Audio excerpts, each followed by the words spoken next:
दोस्तों नमस्कार। विनोद सिंगल की यूट्यूब चैनल में आपका स्वागत है। आज मैं आपको ये बताना चाहता हूँ कि ईएसआईसी जो प्राइवेट सेक्टर में लागू होती है उसके लाभ क्या हैं। क्या ये एक लाभदायक योजना है? अगर वास्तव में लाभदायक योजना है तो सभी संस्थानों को जिनमें कोई प्राइवेट कर्मचारी काम करता है उनको अपने आप पर लागू कर लेनी चाहिए।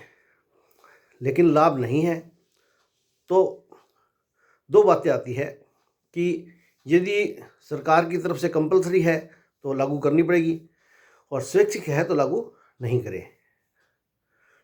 मैं आपको ये बताना चाहता हूँ कि सबसे पहले तो ये बहुत ज़्यादा लाभदायक है। लाभदायक नहीं है, एक लाभदायक शब्द यूज़ करना इसके लिए अच्छा नहीं है। ये बहुत ज़्यादा लाभदायक है और सरकार से कंपलसरी भी है। और तीसरा बेनिफिट ये है कि मिस हैपनिंग की अवस्था में आपका बचाव भी है। किसका? एम्प्लॉयर का। तो सबसे पहले मैंने जो बताया वो भाई आपको ईएसआईसी जो लाभदायक नहीं, बहुत ज़्यादा लाभदायक है। ये किस प्रकार से है?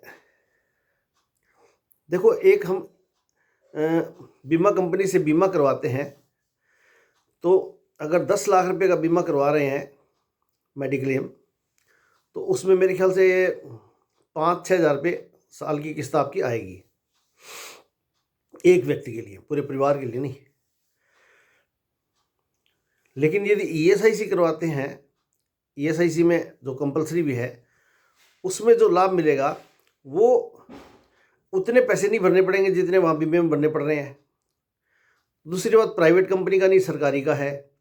तीसरी बात यह है कि ये बीमा नहीं है, इसके अंदर आपको डेथ के अंदर बेनिफिट है, इंजरी के अंदर बेनिफिट है, एक्सीडेंट के अंदर बेनिफिट है, और तो और अगर काम करते समय दुर्घटना में डेथ हो जाए तो पेंशन भी है। इसके अलावा भी बहुत फ़ायदे हैं जो मैं आपको, अनगिनत फ़ायदे हैं जो बताए नहीं जा सकते या एकदम से सारी बातें नहीं बताई जा सकती। फिर भी मैं कोशिश करूँगा इस वीडियो में काफ़ी कुछ कवर करने का। तो एक्सीडेंट में बेनिफिट कैसे है? आप अपने काम के दौरान यदि भगवान ना करे किसी प्रकार का एक्सीडेंट हो जाता है, जाते समय, आते समय, काम करते समय,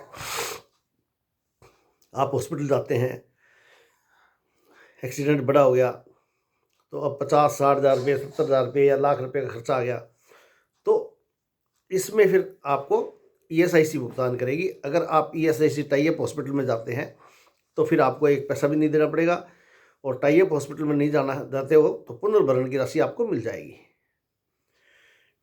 इसी प्रकार से जो मेन घर का कमाने वाला व्यक्ति है जिसका ईएसआईसी कटता है, उसकी भगवान ना करे कोई डेथ हो जाए काम करते दौरान, काम के दौरान, तो ईएसआईसी उस व्यक्ति को उसके परिवार के संचालन के लिए उस व्यक्ति की डेथ हो जाने पर पेंशन देती है। और ये पेंशन कई मामलों में तो 90% तक होती है। ये नहीं है 50%, 60%, 70%, 80%, 90%, कई मामलों में 90% तक पेंशन दी जाती है। दोस्तों, वैसे तो मैं ज़्यादा अगर इसके डिटेल में जाऊँ तो आप ये देख लीजिए कि अंत्येष्टि का खर्चा भी सरकार देती है। जब किसी व्यक्ति का देहांत हो जाए तो उसकी पत्नी को लगभग 60% पेंशन दी जाती है। इसी प्रकार से बच्चों को भी पेंशन मिलती है, मेडिकल केयर भी मिलता है। बच्चों को जो परिवार जो शेष है भी, उसके सारे पूरे परिवार को मेडिकल का बेनिफिट पूरी ज़िंदगी मिलता है। इसीलिए मैं कहता हूँ कि ईएसआईसी एक बहुत ही अच्छी योजना है, इसे सभी को करवाना चाहिए। इसमें यदि आप, मैंने तो ये वीडियो जो बनाया है वो एक जानकारी देने के लिए बनाया आपको, फिर भी यदि आप कोई इसमें इसको रजिस्टर करवाना चाहे या कोई जानकारी लेना चाहे तो मैं एक जानता हूँ, गौरव अग्रवाल, जिनका मोबाइल नंबर है 7976485064 पर कॉल करके आप उनसे अपना रजिस्ट्रेशन करवा सकते हैं। लेकिन ये रजिस्ट्रेशन कर्मचारी का नहीं होता, ये कर्मचारी जहाँ काम करता है उस संस्था का होता है। तो ठीक है दोस्तों, अगर ये वीडियो पसंद आया हो तो इसको लाइक और सब्सक्राइब कर दें। धन्यवाद। जय हिंद।